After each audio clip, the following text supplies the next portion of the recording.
Pai, do Filho e do Espírito Santo. Amém.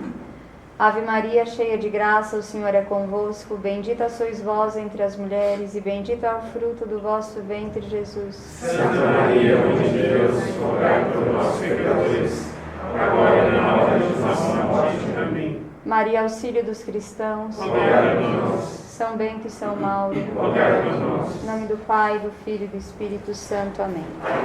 Bom, qual é o intuito dessa aula? Mais do que explicar sobre o que é a verdade, dizer que a verdade é possível, é um pouco falar sobre quais são as razões pelas quais, isso aqui bem brevemente, as razões pelas quais as pessoas duvidam da verdade, tá? Claro, a gente pode pensar más filosofias, mas as más filosofias de si, elas não dão conta de explicar tudo. O que leva as pessoas, o que há no funcionamento, no interesse das pessoas que as leva a negar essa... mais do que negar a verdade, achar que não é possível conhecer as coisas com certeza, tá? Ou ter um erro aí sobre como é possível essa relação entre... acho que agora não está muito bom. Como é possível essa relação entre o mundo e o conhecimento humano, tá? O conhecimento que os homens têm da verdade. Primeira coisa, por que os homens negam a verdade? Ou por ignorância ou por maldade. Mas ignorância em relação a que coisas, como é exatamente que isso funciona, tá? Isso aqui, estou pondo só rapidinho. Então a gente sabe o que? A verdade é a adequação entre a coisa e o intelecto, certo? Então, o que é isso? Não sei já o nome das coisas. O que é isso, então, é como chama isso aqui? Um santinho marcador de página. Um santinho marcador de página. Tem aqui uma imagem de São Bento, certo? Se isso que eu estou falando corresponde a isso aqui, isto é um marcador de página, que é um santinho. Eu estou dizendo que o que isto é verdade. Não é normal as pessoas negarem a verdade. Isso absolutamente não é. Se conta até de Pirro, que é um cético famoso, grego. Acho que quem conta isso é o Diógenes Laércio, ou Laerte, né? Que faz uma escrita lá dos gregos, dos pensadores gregos famosos, que ele dizia que era impossível conhecer a verdade e tal. E aí, uma vez, ele com os alunos dele, veio um cachorro raivoso correndo na direção dele e ele saiu correndo. E aí perguntaram para ele, mas peraí, não é verdade que estava vindo o cachorro, por que você fugiu? Não é verdade que as coisas são, a gente não vê a verdade, fala, é muito difícil conter o instinto. Então ele diz que por instinto ele fugia. O que a gente tem que pensar nisso aí? Nós somos seres racionais. O que quer dizer que nós somos seres racionais? Quando nós dizemos nós somos seres alguma coisa, essa natureza é o modo próprio de operação de um ser. Então, o nosso modo próprio de operação é um modo pelo qual nós apreendemos como coisa nossa aquilo que está fora de nós, certo? Da mesma maneira que nós comemos e aquilo que nós ingerimos como comida se transforma em parte do nosso corpo. Não é natural a pessoa comer e dizer que não está se alimentando, comer e dizer que aquilo lá não funcionou, certo? Então, e a mesma coisa com a verdade. É natural para nós conhecer a verdade. Então, esse é o nosso modo próprio. Assim como conhecer as cores, certo? Nós não ficamos nos pondo dúvida. Será que essa parede é azul mesmo? Será que tem uma mesa aqui mesmo? Será que essa mesa é marrom? Por que nós não colocamos essa dúvida? Porque é imediata a apreensão dos sentidos e também a apreensão das ideias que nós temos sobre as coisas, certo? Então, conhecer a verdade, para nós, é uma coisa imediata, mais ou menos, tá? Por que eu digo mais ou menos? Para nós entendermos a questão do erro, é necessário saber que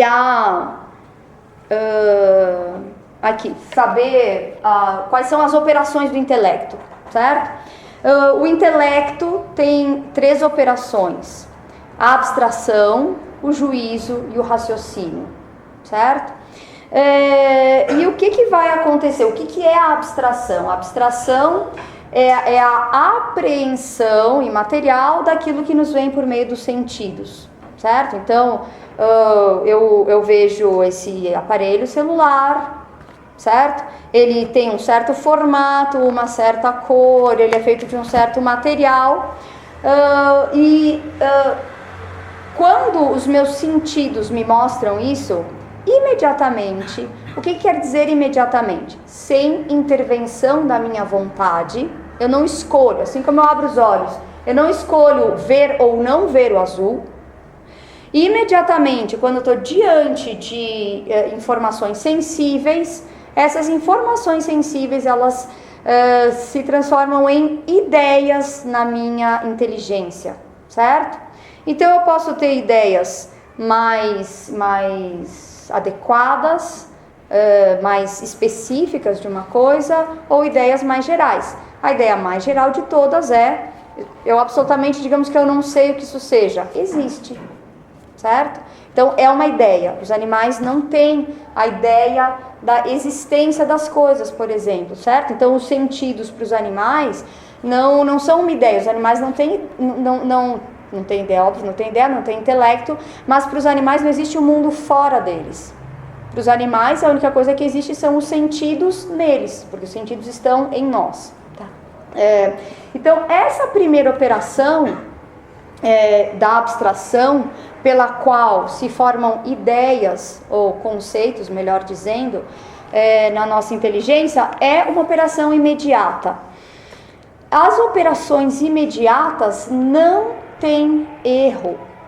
Então não há erro nas apreensões sensíveis, não há erro na formação de uma ideia ou de um conceito a partir de uma imagem sensível que eu tenho na minha inteligência, certo? A segunda operação do intelecto é o juízo. O que é o juízo? É a associação entre ideias, certo? Ou entre conceitos. Desculpa, eu fico falando ideias, não estou sendo aqui platônica, tá? Não é isso, é só o nome geral, ideia, ou conceito, ou noção, tá? Dá para se entender da mesma maneira. Então, o que é o juízo? É a associação entre duas ideias. Se eu digo, este papel é um marcador de páginas, então eu estou associando este papel com marcador de páginas. Se eu digo, este papel é um celular, eu estou associando inadequadamente duas ideias. Aí há erro nessa associação. Tudo bem? Então, uma primeira coisa que a gente precisa saber é isso. O erro é a negação da verdade, certo? Então eu tenho conceitos, o que é papel, o que é marcador de página. Se eu tenho esses conceitos de maneira adequada, eu vou poder associá-los ou dissociá-los adequadamente, corretamente. Tudo bem? Nenhuma dúvida? Aqui, uma coisa que é importante. O erro não é uma verdade incompleta. O erro é uma negação mesmo da verdade, tá? Por quê? Quando a gente diz que o erro é uma verdade incompleta, um pouco a gente pode cair no erro que é o de dizer ou se conhece completamente, absolutamente, como só Deus conhece, ou não é possível conhecer com verdade, tá? Se eu digo isso é um objeto, eu não sei o que é, eu não estou errada. Eu não conheço completamente o que a coisa é, mas não há erro na minha afirmação. Tudo bem? Então, certo? Então aqui o erro consiste então em afirmar o que não é ou negar aquilo que é. E o erro, portanto, está no juízo, certo? Então, a nossa racionalidade, ela vai operar de maneira imediata e sem escolha, portanto, e sem erro também, na primeira operação, que é a abstração. Quando eu vou associar duas coisas, eu posso escolher, eu posso primeiro nunca exercer essa minha capacidade racional, isso é bem difícil acontecer.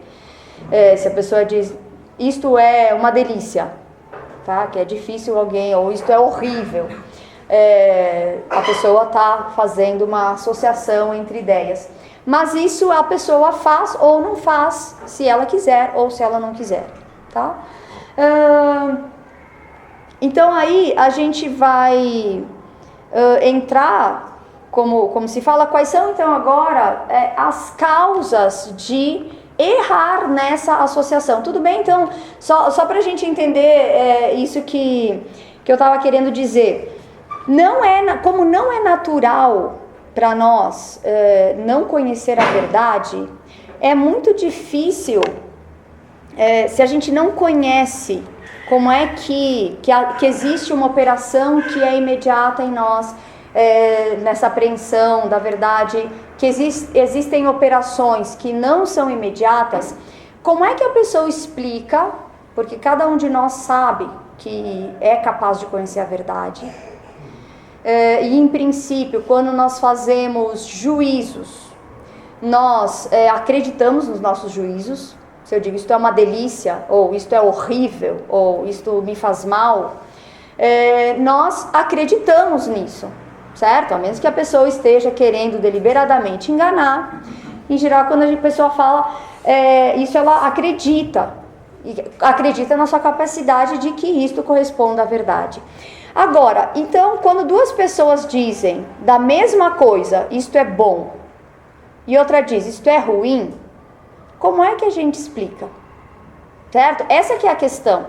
Por que as pessoas que têm racionalidade da mesma maneira, porque a racionalidade, ela sendo parte da nossa natureza, as pessoas, elas podem ter mais capacidade de raciocinar rapidamente sobre uma maior quantidade de coisas ou menos, mas racionalidade todo mundo tem, basta ser humano, a pessoa tem racionalidade, portanto todo mundo é capaz de conhecer a verdade. Por que um diz uma coisa e outro diz outra a respeito do mesmo objeto?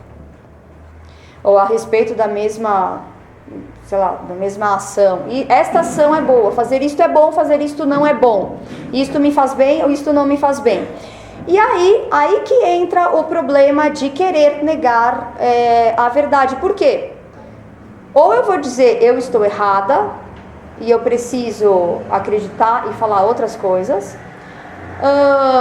ou eu vou dizer não, para mim isto é bom, para você isto é ruim.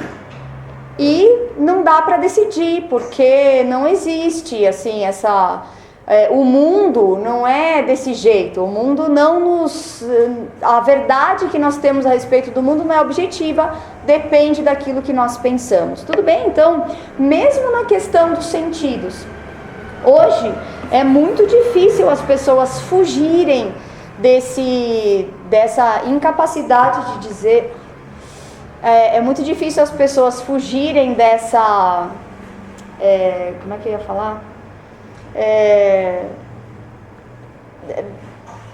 É muito fácil essa explicação, não existe a verdade, eu penso uma coisa, você pensa o contrário, nós dois estamos certos, por causa das filosofias, certo? As filosofias e o modo de vida que nós temos hoje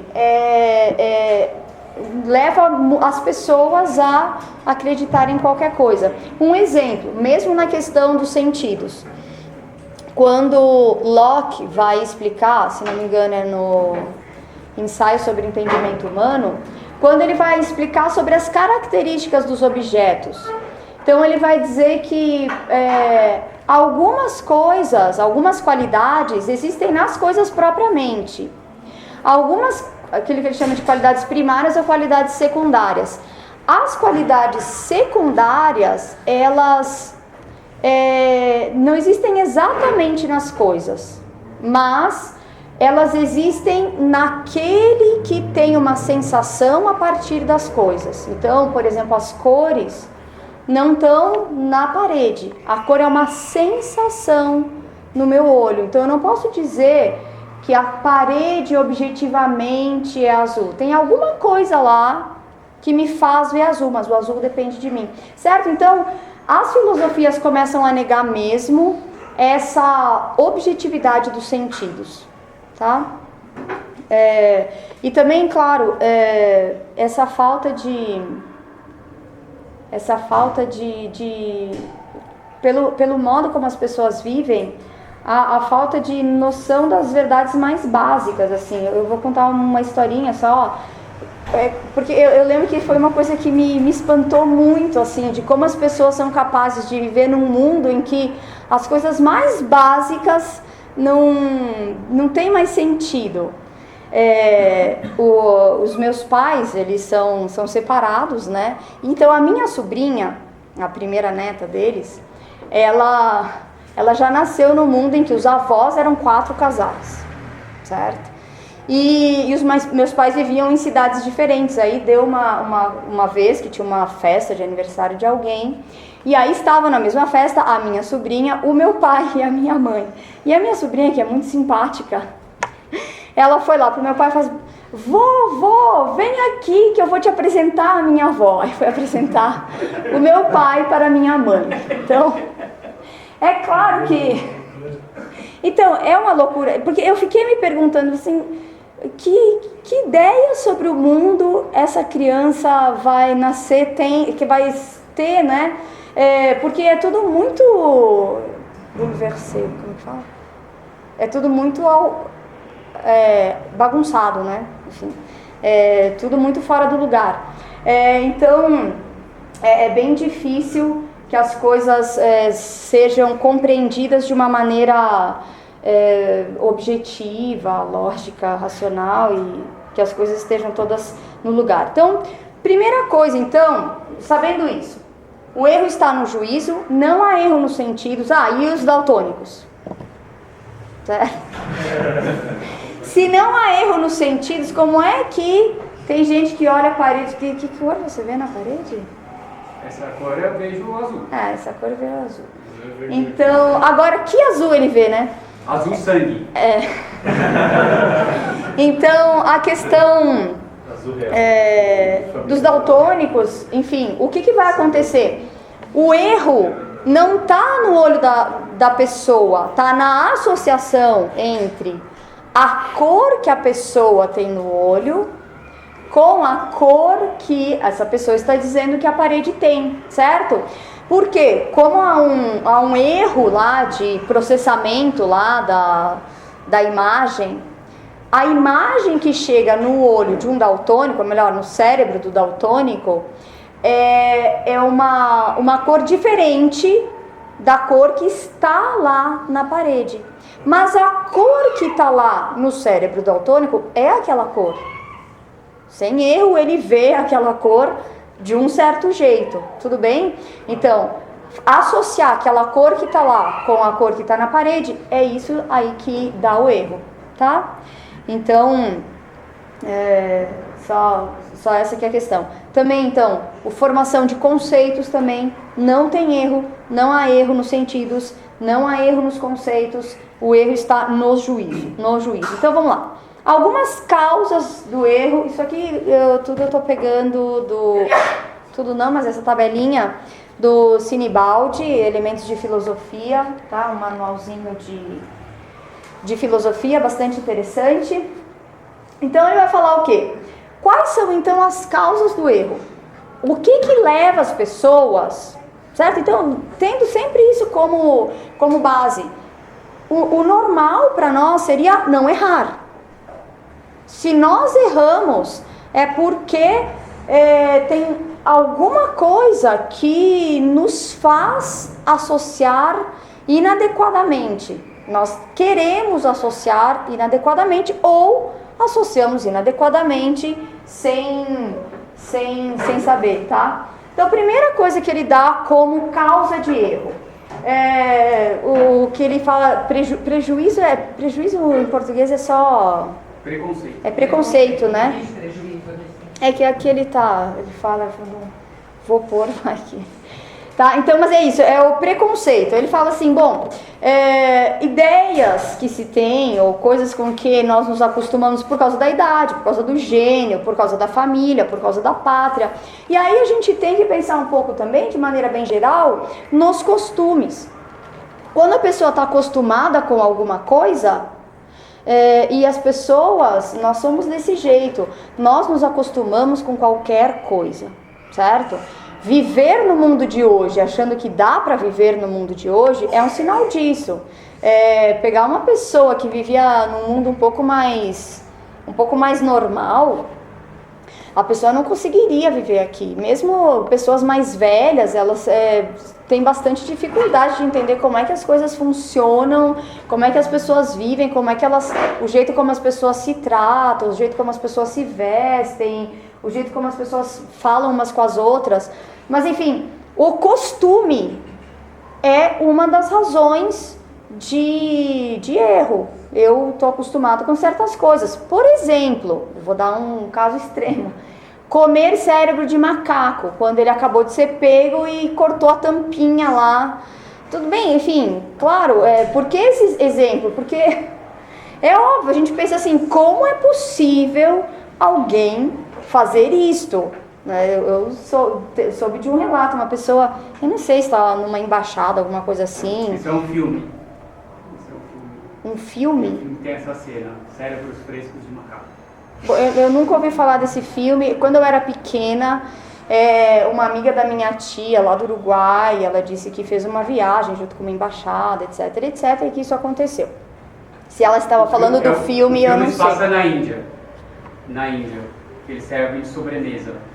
Então, macaco, aí eu não sei se era... Não, enfim, eu não tô falando do filme, eu lembro disso quando eu era criança e tinha essa senhora que na minha casa contou isso, tá? E era sobre a África. Então, o que acontece? E eles fazem isso, certo? A pessoa que está fazendo isso acha que isso é bom, certo? Por que ela acha que isso é bom? Porque ela está acostumada com isso. E é claro, uma pessoa que não está acostumada com isso compreende que é cruel, compreende que é uma coisa, enfim, a alimentação, a gente mata os bichinhos, mas não precisa ser ali na hora, e é muito selvagem isso, certo? Enfim... A gente entende bem.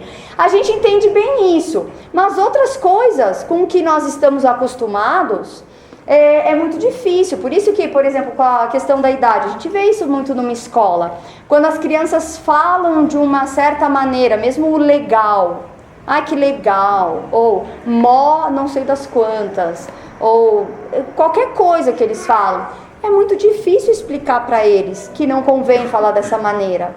Que a gente pode até dizer, a palavra legal significa coisas demais, para ela ser precisa, para definir aquilo que você está querendo me dizer sobre um evento, ou sobre uma pessoa, ou sobre um objeto, certo? Então, e isso vai fazendo a pessoa ter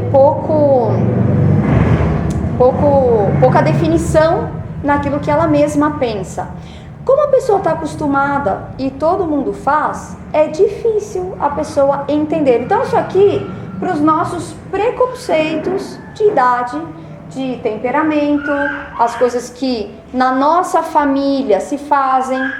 Tá, o que tem? Em casa a gente faz isso. Bom, não é o costume que deve definir. Não é aquilo com que nós estamos acostumados que deve definir o que é bom, o que não é bom, mas a adequação daquilo que é objetivamente a coisa com a nossa natureza, com o aprimoramento, a manutenção da nossa natureza, certo? Quanto a isso, ter uma reserva prudente. Então, não sair dizendo, todo mundo, é aquilo que a gente fala, todo mundo acha isso. O que tem? Todo mundo não é um princípio a partir do qual uma coisa se define como boa ou não, adequada ou não.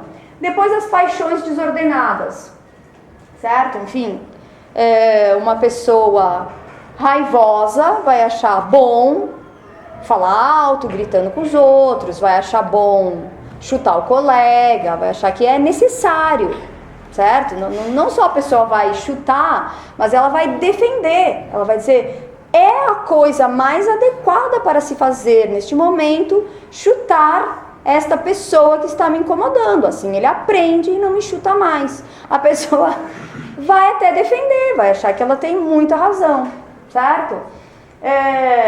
Enfim, isso para qualquer outra coisa. A pessoa que é gulosa,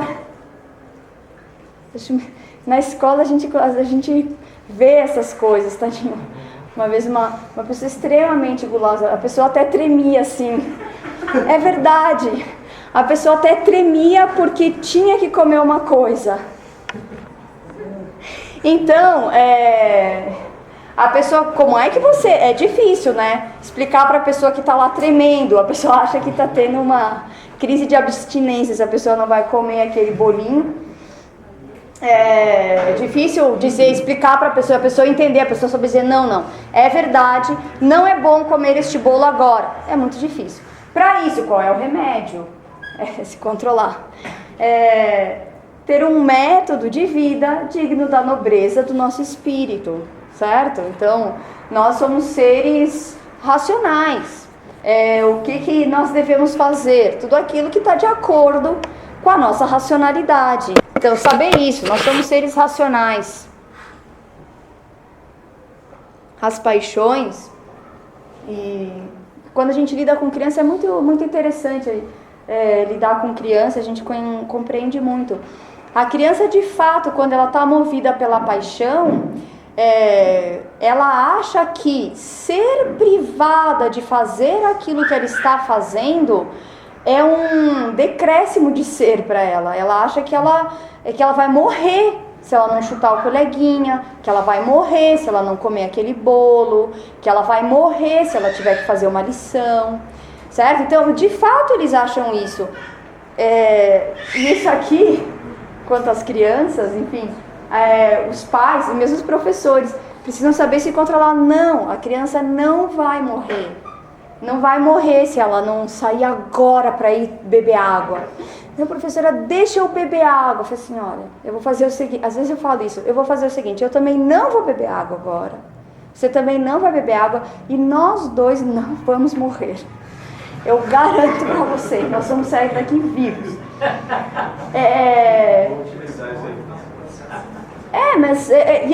Mas às vezes é isso, a criança fala com uma tal veemência, claro, as crianças não sabem disfarçar, os adultos disfarçam um pouco mais, eles vão dando mais razões para explicar as paixões desordenadas, e aí os pais das crianças em geral vão dando essas razões para explicar, não, coitada da criancinha, ela vai ficar com pedra nos rins, não, ela correu muito, ela tem que beber água sempre, ela vai ficar desidratada, enfim, e aí vai dando todas as razões e a criança fica lá, um ser mimado insuportável.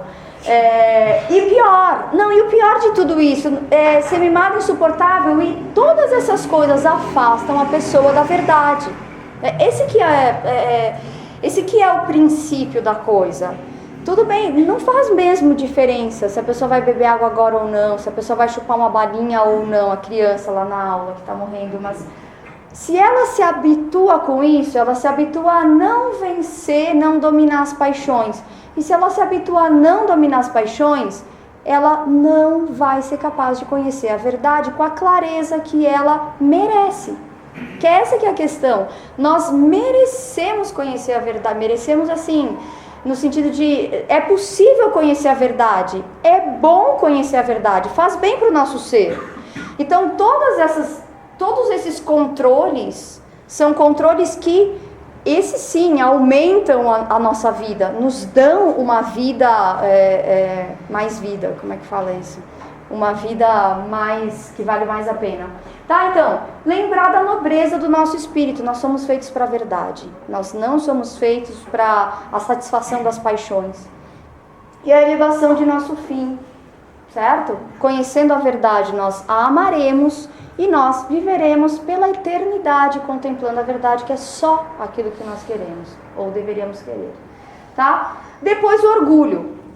Por que o orgulho tá fora lá das paixões desordenadas? Quando a pessoa se move pela paixão, ela não pensa, ela não está muito pensando, não há muito ela não está querendo alimentar a própria excelência, certo?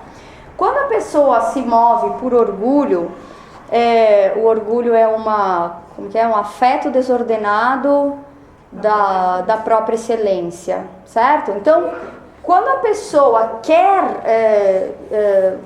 associa, fala que uma coisa é boa ou não, em geral, as próprias opiniões, a pessoa dá uma opinião e aquilo para ela é a verdade. Por quê? Porque ela considera aquela opinião uma coisa excelente e aí ela vai deixar de lado o pensamento, será que é isso mesmo? Será que não é? Porque a pessoa acha que é, para ela aquilo vai ser uma verdade e isso é muitas vezes causa de erro, tá? Para isso, basta um pouquinho de conhecimento próprio. Eu lembro uma vez, é muito engraçado, porque para ser orgulhoso a pessoa não é assim, os gênios são orgulhosos, ou não precisa de nada, basta nascer e ter essa tendência e continuar desenvolvendo que a coisa se desenvolve bastante. Eu tive uma vez um aluno, era muito engraçado, porque era uma pessoa assim, pouco brilhante, digamos assim. Como é que as mães falam? Distraído. Muito distraído. E uma vez, foi muito engraçado, essa pessoa tinha que escrever uma redação. Eu não sei qual que era o tema que tinha dado, mas eu sei que lá pelas tantas tinha Adão e Eva lá. Aí, no paraíso, então, antes do pecado original, como eles eram felizes e tal. E Eva, como é que é? Eva tinha decidido casar com Adão, mesmo antes de ter visto o cartão de crédito dele, ou a conta bancária. Mas isso estava escrito na redação. Olha como eles eram felizes no paraíso antes do pecado original. A Eva, ela casou com Adão, ela nem tinha visto a conta bancária dele. Mas o pior, assim, ele não era uma figura, não era uma associação, não era uma brincadeira. A pessoa estava levando a sério. Então, esse conhecimento próprio é um pouco mais doloroso. E o que você acha que tem a ver com orgulho? Porque é uma pessoa, isso mostra que a pessoa tinha bem pouca, não sei, noção da realidade, conhecimento. Mas a pessoa achava que estava de fato fazendo um grande tratado, falando uma coisa assim, muito interessante, muito a se levar a sério e muito importante. A avaliação, isso. Então, era uma pessoa bastante orgulhosa, que não tinha nenhuma noção do que estava fazendo, certo? Bastaria um pouquinho de conhecimento próprio. É fácil a pessoa saber, todo mundo entende as coisas, eu não entendo, então eu vou mais ouvir do que falar. Vai desconfiar de si mesmo. Desconfiar de si mesmo. Tudo bem, é doloroso, mas é importante. E sobretudo, ainda tendo em vista, por que é importante? Porque desconfiar de si mesmo nos dá mais, nos traz mais coisas. Tá? Depois, é o que ele fala da negligência. As pessoas erram porque, por exemplo, a respeito de está investigando uma coisa, investiga pouco, e aí fala coisas com pouca investigação, isso é tranquilo, fácil de entender. E a falta de disciplina, que tem a ver, sobretudo, com a falta dos instrumentos. Como é que se chega à verdade? Como é que nós podemos associar as informações para chegar a uma conclusão adequada, saber que não é com um exemplo que se faz uma definição geral, enfim, ter algum conhecimento de como operar com as verdades fundamentais. Tudo bem? Bom, depois, então, uma primeira coisa para gente saber, poder conhecer até que tipo de estatuto dá para as nossas impressões, para as nossas afirmações, saber isso primeiro. Quais são os... Até que horas? Vai ser uma aula? Então, hoje vai ser uma aula boa, André. Aqui, quais são os estados da verdade, da inteligência quanto à verdade, certo? Para a gente saber. Então, primeiro, lembrando, é possível conhecer a verdade com certeza, certo? Mas não é diante de todo fato que nós temos uma certeza, certo? Então, diante de uma informação qualquer, uma decisão a tomar, quais são os estados da nossa inteligência quanto à verdade? Primeiro, o estado de ignorância, certo? Então, sei lá, a gente ouviu uns gritos lá, o que está acontecendo na rua? Não sabemos, certo? Então, nós somos ignorantes a respeito do que está acontecendo na rua, nós não estamos na rua, a rua não está acessível a nós, há uma ignorância quanto a isso, certo? Então, nada de conhecimento sobre a coisa. Dúvida. Podemos ter um estado também de dúvida. O que é?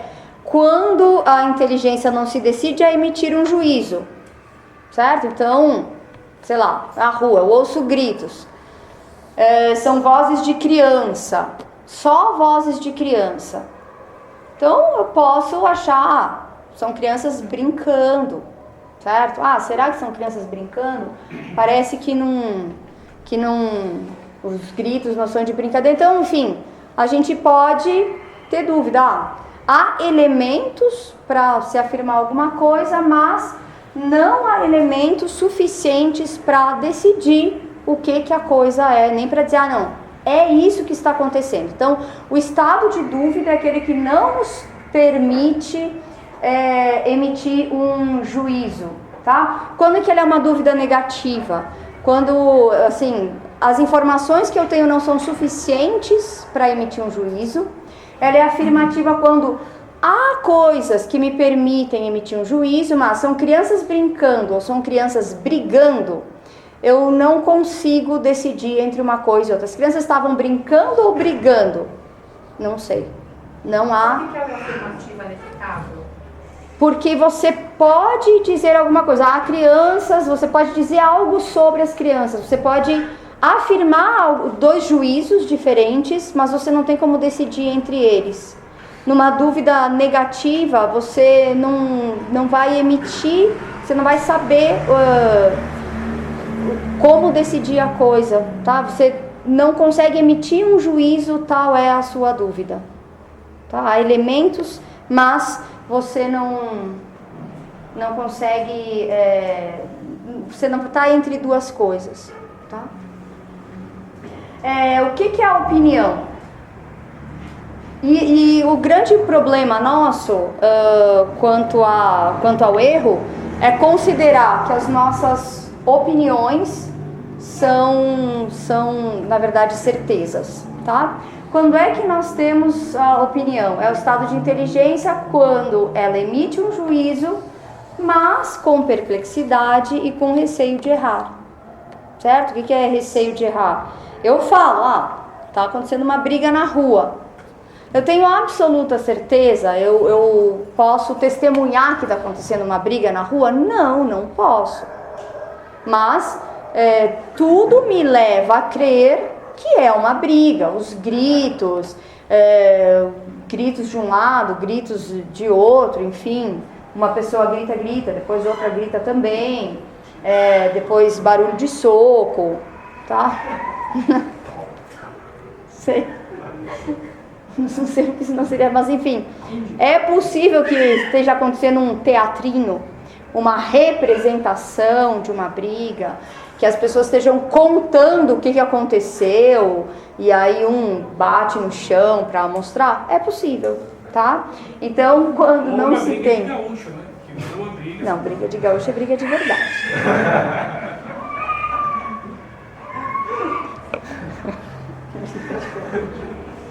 Tá?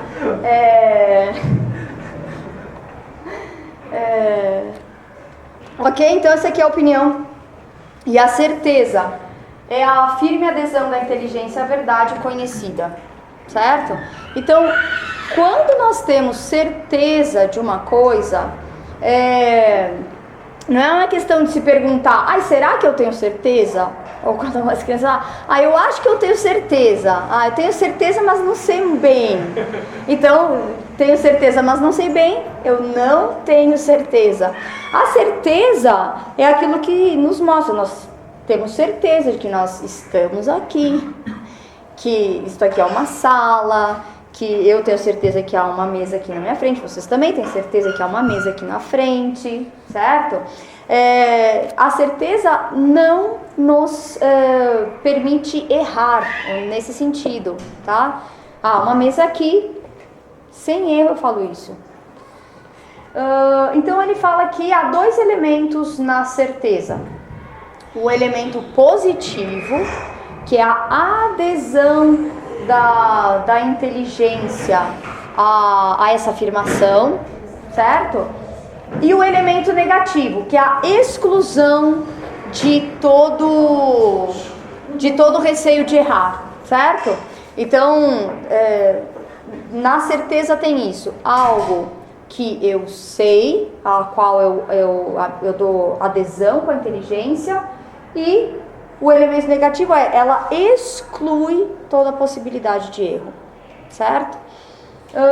Aí ele vai dizer que no elemento negativo, o elemento negativo não admite graus, enquanto que o elemento positivo, a adesão da inteligência, sim, pode admitir graus.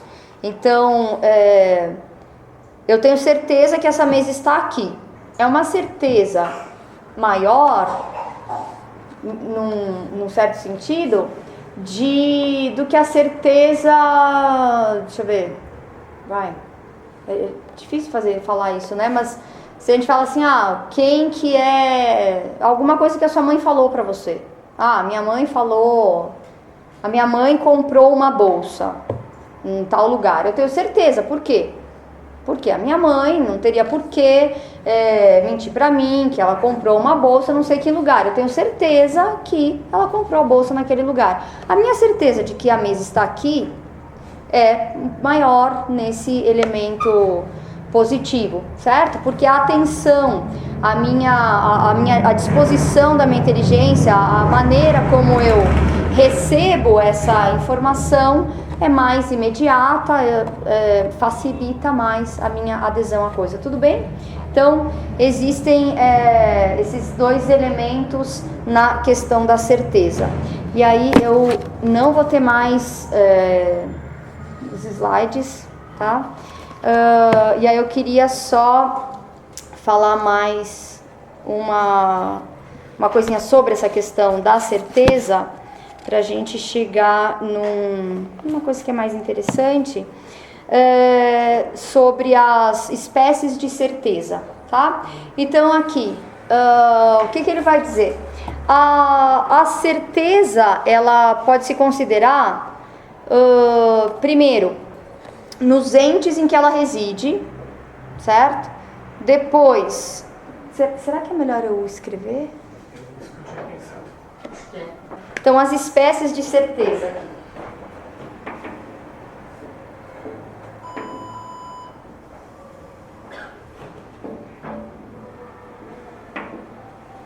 Então, primeiro, nos entes em que reside.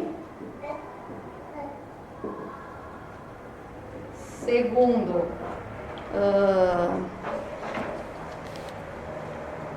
os motivos que a produzem.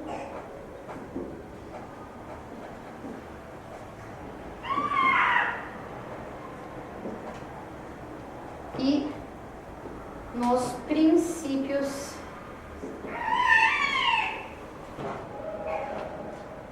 de que ela deriva. Tá? Então aqui, quanto aos entes em que ela reside, ela pode ser subjetiva ou objetiva. O que quer dizer certeza subjetiva?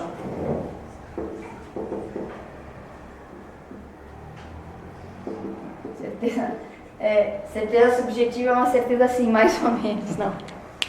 Enquanto aquela coisa está no sujeito, certo? A verdade que há em mim, eu sou um sujeito, então a certeza subjetiva.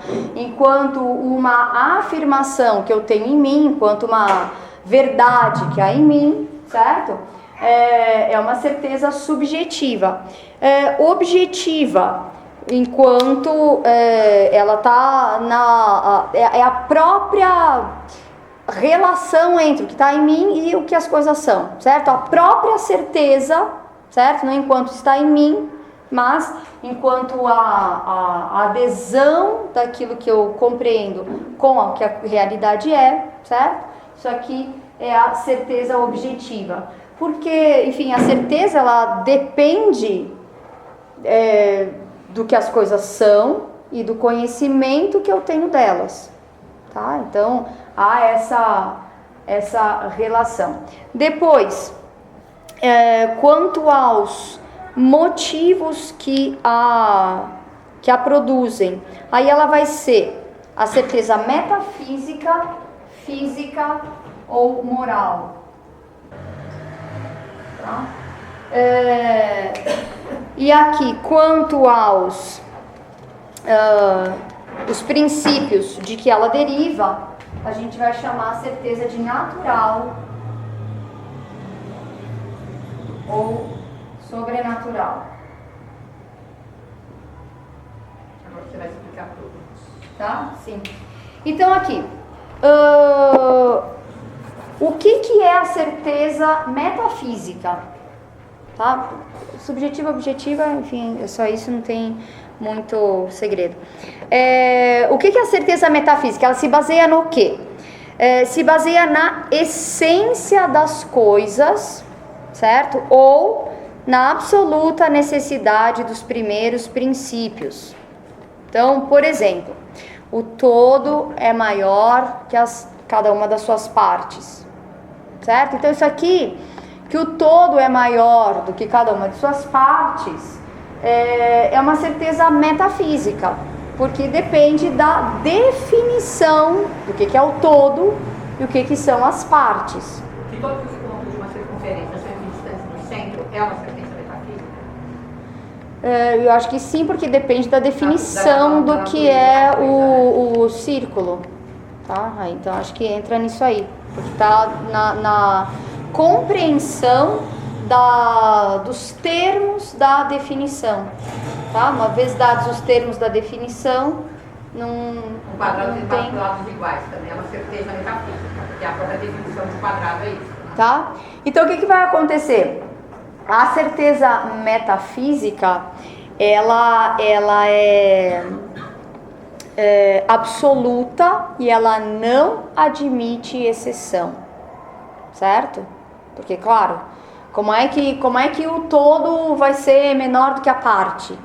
Só se eu defino outra coisa, não dá, certo? Isso, não existe milagre que altere as coisas, porque a gente está tratando aqui das definições e do que elas significam, tá? Certo. Depois, a certeza física. A certeza física, ela se baseia na constância das leis físicas, certo? Então, o sol vai nascer amanhã? Vai. Vocês têm certeza? Nós temos certeza de que o sol... que o mundo acabe hoje. Então, de que o sol vai nascer amanhã. Por quê? Porque sempre aconteceu. Vocês têm certeza que vocês vão morrer? Eu também. tá? Nós temos certeza de que nós vamos morrer. Por quê? Porque nasceu, morreu, faz bastante tempo que isso vem se repetindo. É uma constante das leis físicas, certo? Se eu soltar essa caneta, o que vai acontecer? Ela vai cair. Vocês têm certeza? Sim, nós temos certeza, tá? Ela vai cair. Então, isso aqui,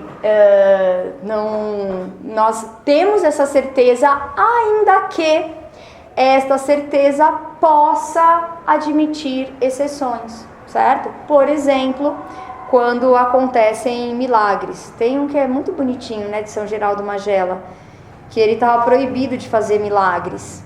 Aí um dia ele estava saindo de um lugar para outro e aí ele viu um monge caindo de uma torre. E aí ele falou assim: peraí, que eu vou lá pedir licença para fazer um milagre. Aí o homem ficou suspenso no ar, né, para ele pedir licença para fazer um milagre para o homem não morrer. Então pode acontecer um milagre, que a coisa se solta, ela não vai cair, ela para, tá? Não é porque acontecem milagres, não é porque essas leis podem, por alguma razão maior, né, do que a natureza, ter uma interrupção, não é por isso que nós não temos certeza. Certo? Isso aqui não abala de maneira nenhuma a nossa certeza de que as coisas vão cair no chão e de que o sol vai nascer amanhã, tá? E depois, a certeza moral. A certeza moral, ela se funda na constância das leis morais, que regulam as inclinações e as ações dos homens. Dizer que as nossas mães gostam de nós, isso aqui é uma certeza, tá? Enfim, ainda é possível que haja exceções? É possível que haja exceções, tá? O que as crianças já estão rindo aí? Olha, que absurdo, hein? Outra certeza moral é você comer a comida da sua mãe, sabe, tem certeza que ela não vai te envenenar. A pessoa que fica pensando, nossa, que eu não depende tenho certeza disso, absoluta né? das coisas, o racionalista empirista total, ele vai duvidar de tudo. Como é que eu posso provar que a minha mãe não vai me envenenar? Então eu também não vou comer. A pessoa também, e aí é uma fé natural. A certeza moral é uma fé natural. O mesmo que ela não pode pegar um ônibus, porque como que ela prova que o motorista não é um terrorista que vai explodir o ônibus ou vai pegar todo mundo e jogar o ônibus no abismo? Eu tenho uma dúvida também, assim. E a comida feita pela sogra? Comida pela sogra, aí realmente tem uma bula de um papa explicando. Tá? Então é claro, mesmo essas atrocidades, enfim, que se faz publicidade muito, né, dessas atrocidades, de quando de pais que maltratam os filhos, enfim, não é tão comum assim, mas se faz publicidade disso porque, de fato, para ir solapando essas certezas que nós temos, porque mesmo isso, a violação dessas leis naturais, também ela vai afetando essa nossa segurança na certeza das coisas, tá? Então, tudo isso vai nos estragando, vai pondo uma dúvida. Puxa, mas tem mãe que mata o filho porque o filho está chorando, ou que fica jogando videogame e a criança chora e chega a morrer de fome, porque o pai lá e a mãe estavam jogando videogame e não pararam para dar comida para a criança. Então gosta mais do videogame do que da criança. Enfim, essas atrocidades aí, que seriam os,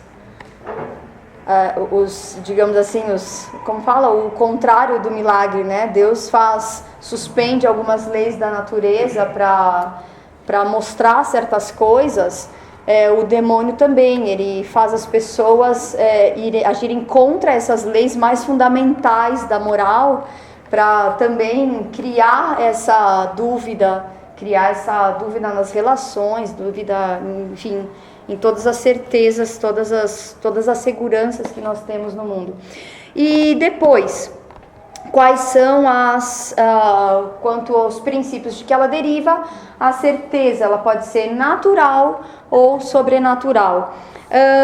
A certeza natural é aquela que se obtém pela evidência das coisas manifestada pela luz natural da razão, certo?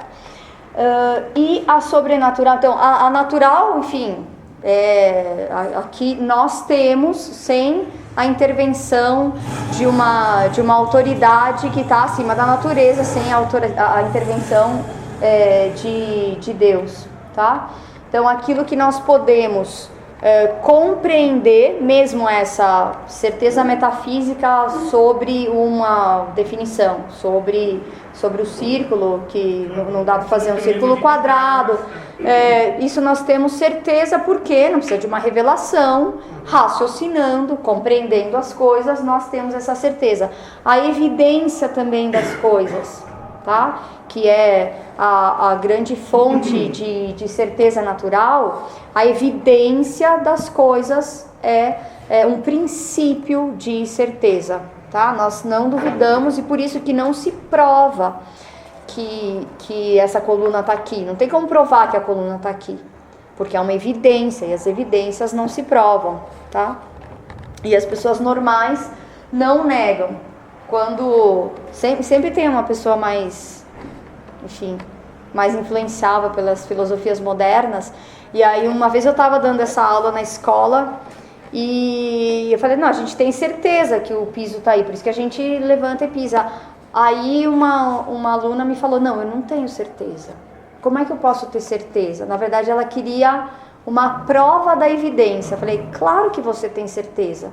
Por que eu sei que você tem certeza? Quando você acorda, você sai da sua cama e vai para o chão, você pisa no chão.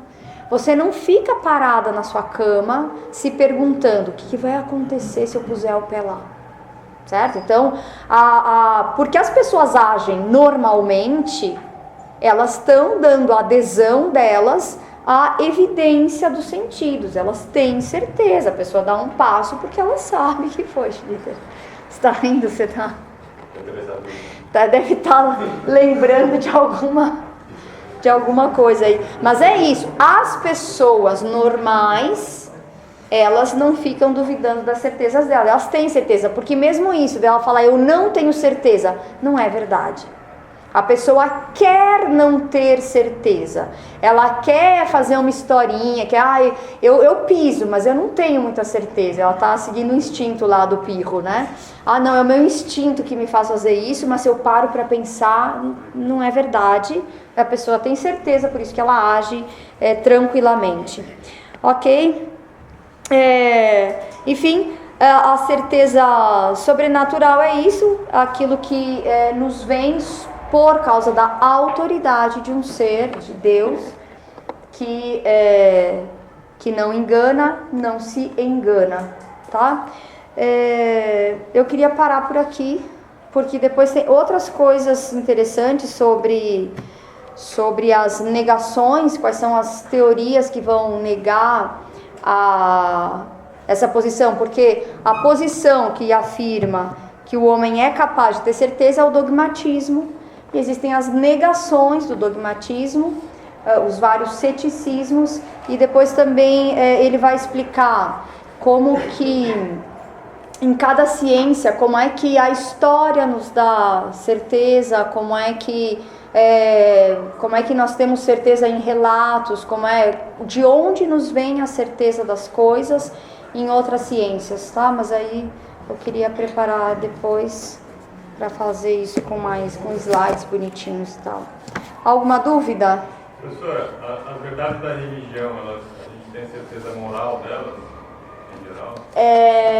Certeza moral, a gente tem certeza baseado na autoridade delas, na autoridade de quem revela. Mas é moral, Se nem são... metafísica, nem física. É sobrenatural. É sobrenatural. Mas Quanto é aos o princípios, ela é sobrenatural. Quanto ao motivo, tá?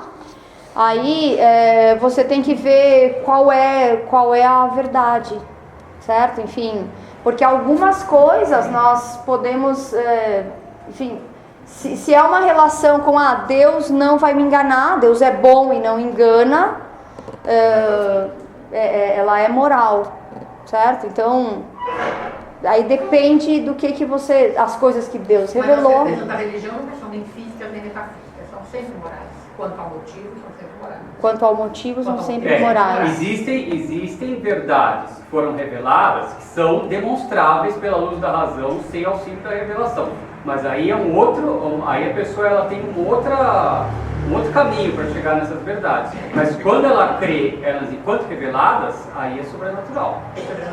Que o homem deve, sei lá, reverência a Deus. Isso é.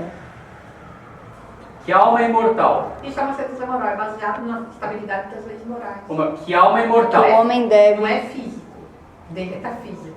O que é objeto de fé, né? É certeza moral, né? O que é revelado e o que é pela autoridade de quem revela. Não é física nem metafísica. Não pode ser nem física nem metafísica. Você não acredita por causa da estabilidade das leis físicas, nem por causa da definição. De criador e criatura. Não, enfim, eu estou dizendo que porque seja, a certeza só tô moral, perguntando. quando ela é natural, ela é uma fé natural. É uma fé mesmo, uma fé natural. E ela pode ser sobrenatural. Quando ela pelos princípios, quando ela é sobrenatural, a certeza moral. As verdades religiosas são sempre morais, nem físicas, nem metafísicas. Quanto ao motivo, é sempre moral. Mas agora, por exemplo, a imortalidade da alma. Enquanto verdade revelada, a gente adere como uma certeza moral sobrenatural. Mas você pode provar a imortalidade da alma metafisicamente, sem ser uma certeza moral. Mas isso não é uma verdade de religião, não é de religião isso, não é? Quer dizer, a mesma verdade pode ser objeto de certezas diferentes. Professor, como um preâmbulo de fé. Um preâmbulo de fé. Assim como a morte, certeza física, mas pode ser moral também, porque a Sagrada Escritura diz que todo mundo morre por causa do pecado original. Pode ter uma certeza moral a respeito disso. Professor, a senhora deu exemplos de apreensões de coisas sensíveis. Quando os objetos são ideias, coisas abstratas, a apreensão do conceito é infalível também? Então isso aí tem uma coisa que o padre Ripperger fala, que é verdade, a abstração, ela nunca, em si, essa operação, ela não erra. No entanto, pode haver erro na abstração quando a espécie sensível ela não corresponde à coisa. Porque a nossa inteligência ela não opera diretamente sobre os dados obtidos pelos sentidos externos, mas pela mediação dos sentidos internos. Mas aí o erro vai ser no juízo. Então, quando você associar aquele conceito à coisa de que ele veio. Se a pessoa ela tem se a pessoa ela tem uma imagem errada de uma certa coisa, ela vai ter uma abstração errada. Ela vai ter a abstração certa dessa da imagem coisa errada. Ela vai ter a imagem. Isso, a abstração corrigindo. Isso. A abstração não vai corrigir a coisa não vai corrigir. Não vai corresponder à coisa real, mas a coisa imaginada. Sim. Mas enquanto a coisa imaginada, a abstração então, vai justamente, aí o erro é no juízo. Ela vai errar quando ela estiver associando aquele conceito com aquele objeto. Mas é porque é imediato, não tem erro no que é imediato. Entendeu? Porque não é uma coisa de escolha, não é que eu selecionei. Depois, é que nem a cor que um daltônico vê. Ele está vendo aquela cor. O erro é dizer que aquilo que ele está vendo corresponde adequadamente ao que a coisa é. Todo mundo chama de verde. Entendeu? Mas aí é o erro no juízo. Mas aí você não respondeu. Mas então a abstração de um conceito abstrato? Não sei se eu. Porque a abstração é sempre do lado do sentido, não é? É.